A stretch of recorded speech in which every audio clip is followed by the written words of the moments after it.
Si eres un nuevo oyente, te recomendaría que primero escuchases mis 20 primeros audios. Esos 20 audios son los realmente importantes. Ya sabemos que los banqueros internacionales pretenden implantar una única moneda mundial controlada por ellos y de esta forma adueñarse del mundo. Para ello han infiltrado sus agentes en la mayoría de nuestros gobiernos. A estos sujetos nosotros les hemos denominado agentes globalistas. Aquellos países que todavía no están bajo su control están en su punto de mira, y múltiples indicios apuntan a que desgraciadamente pronto comenzará la ofensiva definitiva y total para someter a dichos países, que más o menos ya sabéis cuáles son. Todo esto es lo que está pasando hoy en día. Pero, ¿cómo hemos podido llegar a este punto de la historia? Para entender esto tenemos que analizar los avatares de dos organizaciones que han desempeñado un papel muy importante en el fulgurante éxito de los banqueros internacionales. Las logias masónicas, que aparecieron en el siglo XVIII, y los partidos comunistas, que aparecieron en el siglo XIX. Hoy hablaré de los masones, y en el próximo audio hablaré de los comunistas. Por cierto, si eres comunista te recomiendo que no lo escuches. Creo que no te gustará mucho. De hecho, no sé por qué estás todavía por estos lares. Las logias masónicas aparecieron en el siglo XVIII y son sociedades secretas. Así que debéis tener en cuenta que todo lo que voy a decir acerca de ellas es una teoría que he desarrollado a partir de las pocas pistas que han ido dejando. Con los masones se produce una paradoja que me deja perplejo. Los primeros masones eran personas excepcionales, mientras que los que les sucedieron fueron unos perfectos bastardos. ¿Cómo se explica esto? El objetivo de los primeros masones era loable: poner fin al antiguo régimen y acabar con los privilegios de la nobleza y de la iglesia, sustituir a la aristocracia por la meritocracia, y expulsar a la religión de las universidades para permitir a los intelectuales y a los científicos desarrollar su trabajo sin temor a represalias. Lógicamente, estas personas corrían grave peligro si eran capturadas, así que por precaución se organizaron en sociedades secretas. Ya se ve que los primeros masones, los del siglo XVIII, eran personas excepcionales. Muchos líderes de la Revolución Americana, 1776, y de la Revolución Francesa, 1789, eran masones, y ambos grupos se enfrentaron a los banqueros de Londres. Los norteamericanos ganaron, los franceses perdieron. Por cierto, desde la derrota de Napoleón en 1815, Francia está controlada por los banqueros sionistas de París. Por eso el todopoderoso Imperio Británico permitió que Francia tuviera su propio imperio. Destruyó el Imperio Español, se enfrentó al Imperio Ruso, que aguantó el envite, y nunca permitió que Alemania e Italia tuvieran su propio imperio, aunque sí que respetó las posesiones de sus aliados satélites, a saber, Holanda, Bélgica, Dinamarca y Portugal. Los libertadores masones de Sudamérica, que querían independizarse de España, también eran buena gente. Yo soy español y no me importa reconocerlo. Pero desgraciadamente cometieron un grave error. Para conseguir su objetivo de independizarse, pidieron ayuda a los banqueros de Londres, que de toda la vida han odiado a España, y siguen odiándonos, aunque lo disimulen, de igual forma que odian a los alemanes, a los rusos y a los árabes. Ahí los libertadores se equivocaron, pues los banqueros de Londres les manipularon e hicieron con ellos lo que quisieron. Solo hay que ver cómo acabó Simón Bolívar y fijarse en las banderas de los países latinoamericanos, pues casi todos ellos utilizan los colores rojo, azul y blanco, los mismos que los de la bandera británica. Así pues, permitidme que me repita un poco, ya se ve que los masones del siglo XVIII eran buenas personas que querían lo mejor para sus países y sus compatriotas, destacando especialmente Thomas Jefferson y Benjamin Franklin. Frase de Jefferson: «Preveo un futuro de felicidad para los americanos si consiguen evitar que el gobierno dilapide los frutos de su esfuerzo con la excusa de velar por su bienestar y si consiguen que el gobierno se reserve la potestad de acuñar moneda y que nunca lo ceda a ningún banco privado». Y otra de Franklin: «Aquellos que renuncian a su libertad para conseguir seguridad temporal no se merecen ni la libertad ni la seguridad». Sin embargo, los masones del siglo XIX traicionaron sus ideales y trabajaron para los banqueros de Londres. ¿Qué demonios pasó para que tuviera lugar esta radical transformación?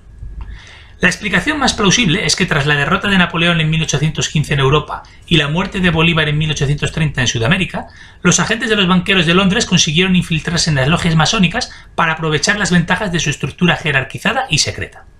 A partir de ese momento, los masones, especialmente sus líderes, se convirtieron en un instrumento de los banqueros de Londres. Pero atención, muchos masones de baja graduación ni siquiera eran conscientes de ello. Ellos de verdad creían y creen que pertenecen a una organización librepensadora y filantrópica que promueve el bienestar de sus conciudadanos y de la humanidad. Los pobrecillos ni siquiera saben que están siendo manipulados por sus hermanos superiores, que se traen entre manos un rollo satánico muy chungo. De todas formas, que tampoco os den mucha pena. Un requisito indispensable para ser aceptado en la masonería es ser anglófilo y sionista. Algo parecido pasa con las bases de los partidos comunistas, que jamás han entendido que sus líderes en realidad son agentes de los banqueros de Londres y Nueva York. ¿Quién creéis que financió y organizó las revoluciones de Rusia de 1917 y de Alemania de 1919? Los banqueros de Londres. ¿Quién creéis que financia y organiza las violentas manifestaciones que tienen lugar cada 2 por 3 en las universidades norteamericanas y las marchas feministas de Washington contra Donald Trump? Los banqueros de Nueva York. Para aquellos que no se crean que las logias masónicas existen, y para aquellos que saben que existen pero no creen que sean organizaciones tan poderosas, permitidme que os hable del billete del dólar, pues está plagado de simbología masónica, como por ejemplo la pirámide cuya cúspide está coronada por un siniestro ojo. ¿Cuál es el símbolo del dólar? Una S atravesada por 2 barras verticalmente. ¿No es esto extraño? ¿No debería representarse con una D de dólar? ¿Por qué se representa con una S? ¿Y qué significan las 2 barras verticales? La S barrada hace referencia al templo de Salomón, la S por Salomón, mientras que las 2 barras representan las columnas del templo, es decir, al templo de Jerusalén, que fue destruido en 2 ocasiones, en el 587 a.C. por los babilonios y en el 70 después de Cristo por los romanos. Por cierto, los babilonios son los antepasados de los iraquíes. No se puede descartar que en la decisión de invadir Irak haya tenido un peso importante el ansia de revancha. No os podéis ni imaginar lo rencorosos que son los sionistas.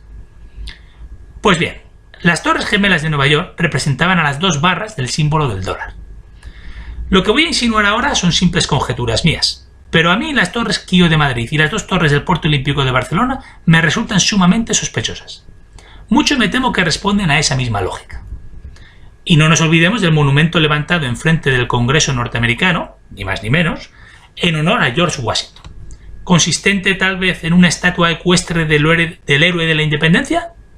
Pues no. Consistente en un enorme obelisco de inspiración egipcia, al que por cierto hace poco le han instalado unas super siniestras luces rojas en la cúspide, que parecen 2 ojos demoníacos. Los banqueros de Londres, que son los que levantaron el Imperio Británico, bueno, ellos pusieron el dinero, la sangre la pusieron los jóvenes ingleses. Controlan Estados Unidos desde la creación de la Reserva Federal en 1913 y controlan a Europa desde la Segunda Guerra Mundial y por ende controlan el mundo, a excepción de la Unión Soviética desde el ascenso al poder de Stalin y de China desde el triunfo de Mao Zedong, a los que hay que sumar algunos países más que lograron zafarse de su control, países como Corea del Norte, Vietnam, Cuba, Siria, Irán y más recientemente Venezuela, Bolivia, Ecuador, Nicaragua y Turquía. Por eso desde 1945 la masonería ya no tiene la importancia que tuvo en épocas anteriores, pues para esa fecha los banqueros internacionales ya alcanzaron sus objetivos y desde entonces a sus agentes globalistas ya no les ha hecho falta ocultarse en sociedades secretas, pues son ellos los que abiertamente controlan los gobiernos de cada país y las grandes organizaciones internacionales como la ONU, el Fondo Monetario Internacional, el Banco Mundial, la Organización Mundial del Comercio, la OTAN, la Unión Europea, etc. Hoy en día la masonería es una reliquia del pasado y sus miembros, que ahora ya no son secretos sino simplemente discretos, se reúnen para promover los valores del humanismo y de la filantropía.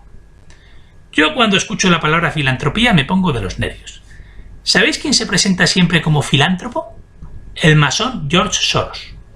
En la televisión o en los periódicos siempre se refieren a él como inversor de Wall Street y filántropo. Inversor y filántropo. ¿En serio? Eso es lo que se llama una contradicción en sí misma, un oxímoron. ¿Qué es un oxímoron? Eso es algo muy difícil de definir. Pondré varios ejemplos mejor. Hielo abrasador, calma tensa, muerto viviente, lavado en seco y, por supuesto, inversor de Wall Street, filántropo. También tenemos a Warren Buffett, otro al que siempre presentan como inversor de Wall Street y filántropo. O sea, primero manipulan la bolsa, roban y arruinan a miles y miles de pequeños inversores e incluso a países y seguidamente donan sus fortunas a causas humanitarias. ¿No sería más filantrópico no robar a nadie en primer lugar? Su comportamiento es muy extraño. Alguien podría pensar que padecen un trastorno bipolar. Y luego está Bill Gates, que en este caso es empresario y filántropo, y que es el que está diseñando los chips que tienen pensado implantarnos en la piel a todos. Madre mía, si estos personajes son filántropos, entonces yo soy la reencarnación de la Madre Teresa de Calcuta. En la actualidad, a los masones se les ha asignado la misión de convencer a la gente de que las fronteras son innecesarias e incluso un signo de atraso, y de que todos deberíamos aspirar al ideal de ser dirigidos por un gobierno mundial compuesto por personas inteligentes, nobles, buenas, compasivas y, por supuesto, filántropas. Esto me recuerda a una frase que el jefe de George Soros, David Rockefeller, que por cierto vivió 102 años, hablando de pactos con el diablo, pronunció en una reunión secreta del Club Bilderberg en 1991. Este hombre se estaba dirigiendo a los directores de algunos de los periódicos más influyentes del mundo, en una época en la que la gente todavía se creía todo lo que decían los periodistas. Gracias a Dios, cada vez más personas están abriendo los ojos y han dejado de ser tan ingenuas. Decía David: agradezco a los directores del Washington Post, de New York Times, Time Magazine y otras publicaciones que hayáis cumplido vuestras promesas de discreción durante los últimos 40 años. Hubiera sido imposible para nosotros desarrollar nuestro plan para el mundo si se hubieran puesto los focos sobre nosotros. Pero el mundo hoy en día es más sofisticado y ahora ya está preparado para un gobierno mundial. La soberanía supranacional de una élite intelectual y de los banqueros internacionales es preferible a la autodeterminación nacional practicada durante los siglos pasados. Vaya, vaya, vaya. Este es un mensaje para aquellas personas que se autodefinen como ciudadanos del mundo. ¿Habéis escuchado lo que decía este demonio hace ya 30 años? Esa actitud aparentemente moderna, guay, cool, al parecer en las antípodas de los paletos nacionalistas, esos pobres payasos ignorantes, esa es la actitud que ha permitido a los banqueros internacionales conseguir todo lo que han conseguido. Muchas gracias por hacerles todo más fácil a los banqueros, ciudadanos del mundo.